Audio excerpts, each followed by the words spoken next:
deve haver regras e seriedade no debate político. E a primeira regra é não dizer mentiras. Não dizer mentiras. E a primeira regra é não dizer mentiras. Vamos assim ter de aumentar a taxa normal do IVA em 2 pontos percentuais, de 19% para 21%. O Governo decidiu baixar o IVA em 1%, de 21% para 20%. Não é para aumentar impostos.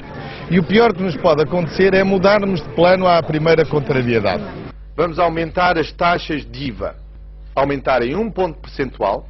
Não, nós não temos nenhuma intenção de aumentar impostos. A resposta do Governo é clara e mantém-se. O aumento dos impostos não faz parte da estratégia do Governo. O Sr. Deputado não me ouviu bem.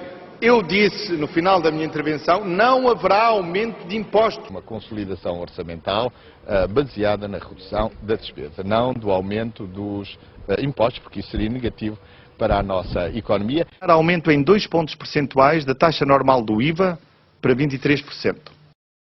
Sendo Portugal, afinal de contas, ter sido o campeão do crescimento no primeiro trimestre. Nestes 6 meses, Surpresa para muitos. o crescimento que se verificou, o crescimento da economia que se verificou em Portugal, Afinal de contas, este país é muito diferente do que alguns acham que ele é. foi o dobro daquilo que o Governo previu logo no início do ano. Ninguém toma decisões destas de ânimo leve. E essa medida é uma redução de 5% da despesa total com salários em todo o setor público. O ter um Estado Social é importante. Redução em 20% das despesas com o rendimento social de inserção. E, sendo importante ter um Estado Social, nós temos que ter um nível de despesa e de esforço financeiro que seja sustentável. Eliminação do aumento extraordinário do abono de família. E a melhor forma que nós temos, ou a forma mais eficaz, diria eu, de destruirmos o Estado Social, Congelamento das pensões durante o ano 2011. é levá-lo à falência. Srs. jornalistas, Desculpa, não, só para não haver, acho que para não haja equívocos, a proposta de redução dos salários, em média nos 5%, é operada em 2011 e é para manter-se a partir de 2011. E perante esta crise sem precedentes, de facto o GPS não funciona. É para ficar, como é evidente. Não há GPS que funcione nesta situação.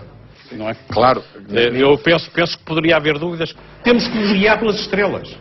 ao entendimento daquilo que foi dito pelo Sr. Primeiro-Ministro. Temos aqui um problema. o que eu entendi da sua pergunta é se em 2012 se fariam outras reduções. Aqui as nuvens são muitas. Não, a resposta é não. Aqui as nuvens são muitas. A resposta é faz-se uma redução salarial em 2011 e depois, para 2012, teremos as negociações que todos os anos ocorrem para os salários na função pública.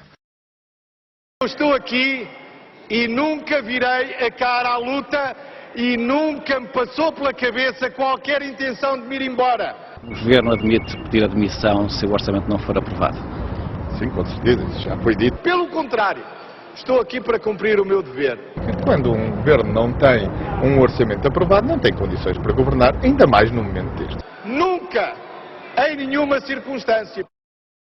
O nosso déficit não aumentou por descontrole. O nosso déficit aumentou porque nós decidimos aumentá-lo. Ou não aumentamos o IVA para pôr o PSD mal disposto. Não é nada disso. Nós aumentamos o IVA para termos receita que é necessária para atingirmos o objetivo orçamental que temos que atingir.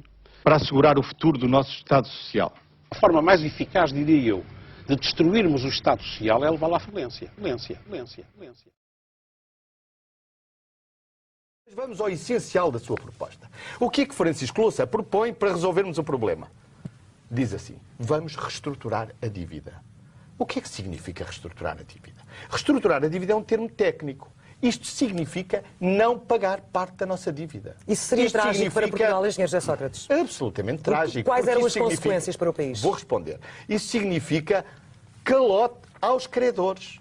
Isso significaria, em primeiro lugar, Portugal passar imediatamente a fazer parte do lote de países que não cumprem.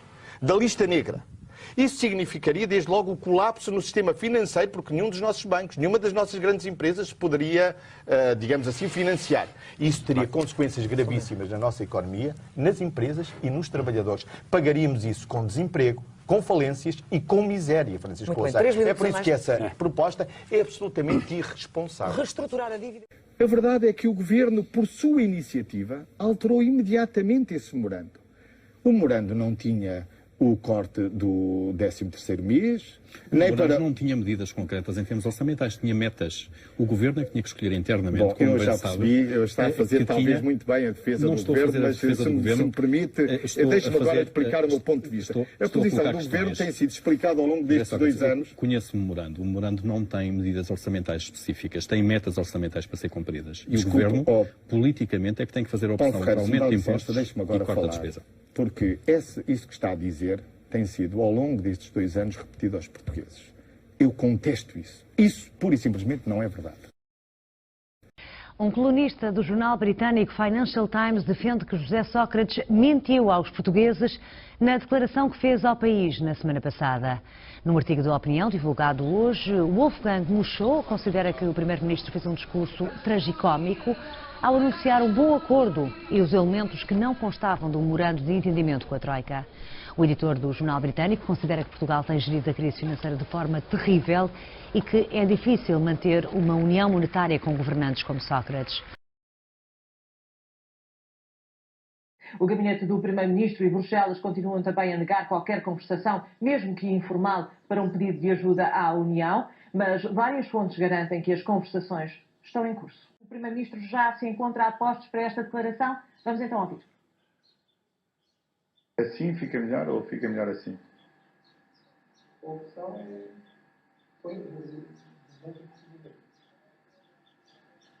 Como é que acham melhor?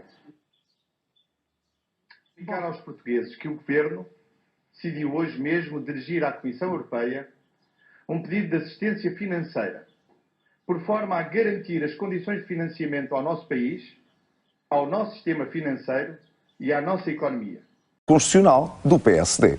E, pasme-se, escolheu logo o Estado Social. O engenheiro Sócrates é o primeiro-ministro da área socialista que mais maldades e malfeitorias fez ao Estado Social. Foi o primeiro-ministro em Portugal que cortou salários na função pública.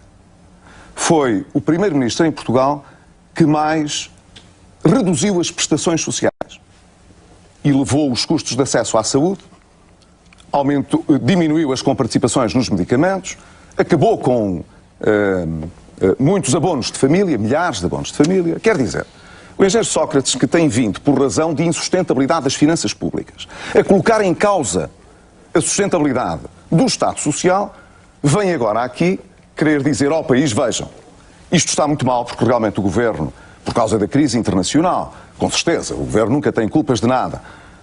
O Governo vem aqui defender Portugal e o seu Estado Social e cuidado que ali do outro lado, apontando para mim, está alguém que quer combater o Estado Social. Anunciada em 2004, poucos dias antes de Durão Barroso abandonar o cargo de Primeiro-Ministro. Não foi uma decisão fácil. E recebida com escândalo pelos socialistas. É uma decisão contra o ambiente. É caso para dizer, portanto, que o novo Ministro do Ambiente começa mal. José Sócrates chegou ao poder 9 meses depois. Não só confirmou a decisão contra o ambiente de erguer 2 muros de betão no Rio Sabor, como avançou para um megaplano de construção de mais 9 barragens. O que é que significa hoje construir uma barragem no nosso país? Significa mais autonomia energética para nós, menos dependência do petróleo, menos importações de petróleo. A justificação do governo para lançar o plano de barragens era falsa. Portugal não produz eletricidade a partir do petróleo. Sr. Professor, se um aluno lhe disser num exame que as barragens vão evitar as importações de petróleo, como é que o classifica? Bom, essa pergunta teria uma resposta errada. Aliás, duvido que lhe fizesse sequer essa pergunta, porque eles sabem que as barragens não evitam a importação nenhuma de petróleo, visto que não se produz energia elétrica com petróleo em Portugal já há muitos anos. As 6 centrais termoelétricas que fornecem eletricidade à rede nacional funcionam a carvão e a gás natural. As novas barragens não vão substituí-las. Os combustíveis fósseis são indispensáveis ao sistema elétrico. Prometi aos portugueses que lhes diria a verdade, toda a verdade, sobre a situação das contas públicas. Vamos assim ter de aumentar a taxa normal do IVA em 2 pontos percentuais, de 19% para 21%. Mas também não estou de acordo com a subida de impostos. Não estou. Porque isso já foi uma receita do passado. Isso já foi feito no passado e não produziu bons resultados. Criaria ainda condições para um arrefecimento ainda maior da economia. Ora, eu acho que esse não é o caminho. Superior a 6%. Superior. E quando chegou ao governo, não os desceu, mas ao contrário, subiu-os, tem que também ser penalizado. Porque isso é negativo para a democracia. Aumento em 2 pontos percentuais da taxa normal do IVA para 23%.